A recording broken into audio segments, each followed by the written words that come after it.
side by side in it. But let's go, first of all, before we do anything else, to William Clouston, leader of the Social Democratic Party. William, a very, very good morning to you. Morning, Mike. So, here we are. We've launched ourselves at the new kind of parliamentary session, first Prime Minister's questions since the summer break.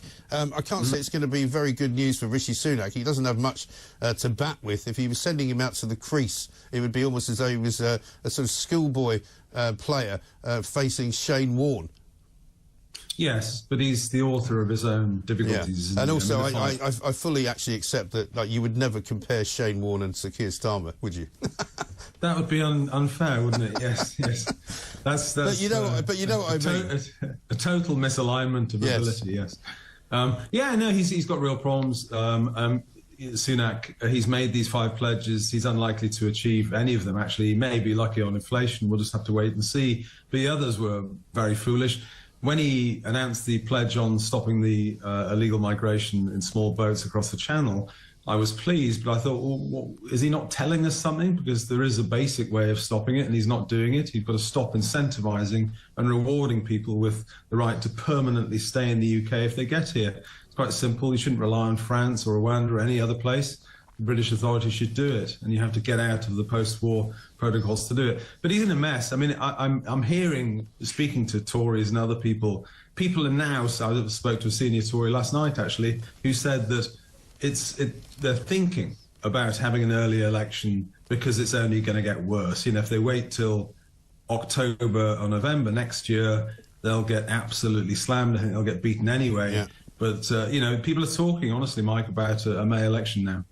Yeah, I mean, interesting, isn't it? Because I suppose there was some hope, even just in the early part of the summer, sort of back end of June, that the Labour Party might not be able to get a massive majority. That, you know, even though Sir Keir Starmer was leading in all the polls by 20, sometimes 30%, he might just be able to get a narrow victory, which would mean he would literally have a minority government, and he'd have to go, you know, bill by bill, or he'd have to find some kind of coalition partner, which the Tories, I suppose, would have considered to be a reasonable result. But I guess if they think it's a lot worse now, then maybe they should do it sooner. Well, it's worse, and it's going to get worse. That's the key point. On any of the major metrics, things don't appear to be looking rosy. So it has the flag. We're old enough to remember. This has the feel of '97, doesn't it? You know, where you have a Tory administration goes right to the end and gets beaten. To be fair, obviously Blair was I profoundly disagree with what Blair did to the country, but Blair was a very, very able politician, and he got a massive majority. I mean, Starmer isn't in the same class as a politician, and his major problem, Starmer's problem, is that he doesn't know what he believes, and therefore he changes what he says weekly almost. So, but you know, which must reveal, surely, William, that he doesn't actually have many convictions. I know when he speaks, he tries to make out that he does, but if he changes his mind as much as he does, then what are we supposed to think that he believes in? No, I think that's the real problem. I think that's the problem with Starmer. It's worse than people think. I don't think he has any idea how to solve the country's problems. He takes a very cautious line, and he ratted on all of the pledges he made when he became Labour leader. You know, some of the pledges which I would agree with on railway nationalisation, utilities and so on, and housing, he just basically ignores them now. So a lot of that agenda's gone out of the window. And, you know, anyway, for the public, they'll be pleased to know that the SDP plans to, you know, field well over 100 candidates, and so there will be a sensible left economic programme to vote on. And do you have any sort of realistic likelihood of getting a seat or two? We've got this electoral deal in South Yorkshire with Reform, which should yield certainly some results, because we're fighting the South Yorkshire together, but in the separate seats, obviously. But no, I think we're going to be realistic. You know, if we get 100,000 plus votes across the country, that's adequate progress for us. We're a small party but growing. It largely depends what happens in the campaign, Mike. I mean, for a small party like us, a general election is a major opportunity to get our message across and to get better known. Our membership usually doubles or trebles during general elections, so I'm very optimistic. And you know, we are offering the public something that isn't there now. You know, which is a sensible sort of patriotic left of centre economics, a bit of trade. You've got to reindustrialise. A lot of the problems we're going to talk about today on things like benefits are caused long-term by deindustrialisation. Yeah, well, I mean, I've been talking to people all week about this kind of thing because we had data that came from the Department of Work and Pensions earlier in the week about particular cities. I don't know if you heard us talking about it in Manchester, in Blackpool, in Glasgow, in Liverpool, in Middlesbrough, places where, you know, there are jobs available, but where the out-of-work benefits sort of numbers are as much as a quarter of the working population, which is ridiculously high. It's horrific, yeah, and I'm very, very glad that this issue is finally getting into the public realm. Michael Simmons and Fraser Nelson have done some good work at The Spectator highlighting it. We talk about it all the time because what we've been running in this country, I mean, you know, as you know, there are over 5 million people on out-of-work benefits in this country, and the number and the cost is growing. You can't ignore this. And I think what we've been running for probably 30, 40 years is actually quite a dangerous model, which has got worse. The model is focus on services in London South East and then toss a biscuit to the rest of the country. But if you go to places like Humberside, as you say, Middlesbrough, this is a different country to the South East. We've deindustrialized. And as you say, Mike, if you look at the list of major cities where adults claiming out-of-work benefits represent, you know, between 20% and up to 25% of the population, they're all places where we've deindustrialized. And loss of manufacturing, it's totally self-defeating in the end. You can't just make wealth in the south and just pay benefits to the north. You've got to get the north working. Exactly right, and you can't just then go, oh, I know what we'll do, we'll plant some kind of government department there, because that'll be fine. They've tried that with the DVLA in Swansea, they've done it with tax offices around the country. You know, I mean, it's a sort of, it's a Band-Aid, isn't it? It's a luster-plaster put over a gaping wound. All it does is sort of basically employ a load of people who might otherwise have moved to get a job, as opposed to employing people who can't move to get a job. Yeah, no, that's true. I mean, there are two basic methods of industrial policy, of jobs employment policy in this respect that governments have gone for. You know, one is work to the workers and the other is workers to the work. You know, get on your bike was the Tebbit thing. Yeah. I think I'm not against the government doing some of this. I think, you know, Darlington probably will benefit from some of the tax office people being posted there and so on. So I'm not against it. But the big thing, honestly, the big thing we need to think about as a country is to make more here and buy British and think about the trade policy. Think about what you're buying. I mean, I would urge the public to think about it. No government, Mike, has ever talked about this for years. We just don't. You go to a country like Australia, you'll see on the products, proudly made in Australia, or Arnott's biscuits, exporting for Australia. You know, this is the sort of spirit we need here in this country. And we won't get people back into work. And the tragic thing about it is obviously there are some shirkers, but if you look at the figures, most of this is deindustrialization. And when you know, loss of manufacturing manufactures only one thing. It manufactures poverty, basically. Yeah, absolutely right. Stay with us if you would, William. Just to go back to the Tony Blair comparison to 1997, what I would say about the difference now, William, though, is that in 1997 they still had Scotland Labour Party, which they now don't have. And in those days it was easier for them to make more or less sweep. I think they had 48 seats in Scotland, most of which have now gone to the SNP. They might get some back. But can they really form a big-sized government, a big majority without Scottish seats? Well, they will get some back, actually. I mean, it's very difficult to know. You really don't know until election day. We've had some surprises, haven't we? I mean, 2019, the magnitude of that was a surprise. So I suspect it's actually more febrile than people think. I suspect that, you know, looking at it in the polls now, they'll probably get a majority. But the Tories' majority is very large. But I think I would say it's very thin.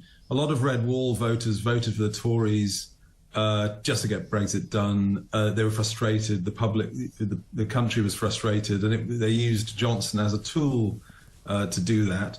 But no, I think if things stay the same, I can't see this government doing any better at any of the major things, and I suspect we're heading for a Labour victory.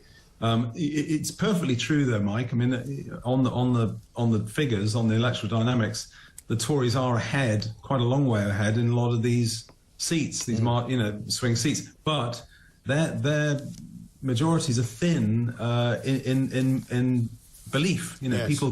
people are not really very keen on it. And it's interesting comparing it to '97, because actually the major government was actually, despite this, you know, sleaze allegations and the rest of it, was actually reasonably competent government compared to the one that we've got now. Yeah, well, exactly. I mean, in this week's kind of revelations, as they have become worse on the concrete crisis, really do, unfortunately, sum up, don't they, the state of the government, the state of the nation. That not only do we have all these institutions that don't work, some of the schools are actually in danger of collapsing. Yeah, no, it's really alarming. I mean, it's utter incompetence. This is yet another example of short-termism. I mean, the use of this particular type of aerated concrete is short-termism anyway. Some types of concrete actually get stronger through the years. But this particular type had, when they installed it, was known to only have a lifespan of 30 years or something like that.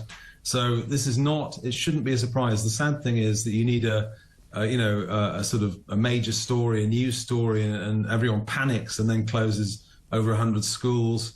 But the tail of this goes all the way back, you know, probably 10, even 15 years, where maintenance programs are not taken seriously. I've said before, in this, we have governments that tax and regulate, but don't do anything very well. They don't actually carry anything out very well. And you see this across the board. I mean, on housing, for instance, the government spends, you know, 27, 28 billion on housing benefit, just paying people to pay landlords and others, subsidizing them.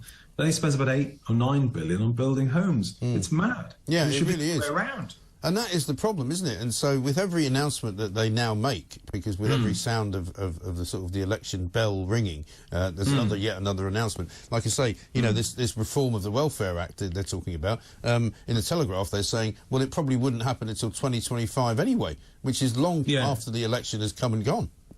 Well, that's another example of a government not taking responsibility for something and just kicking the can down the road, leaving it to another government.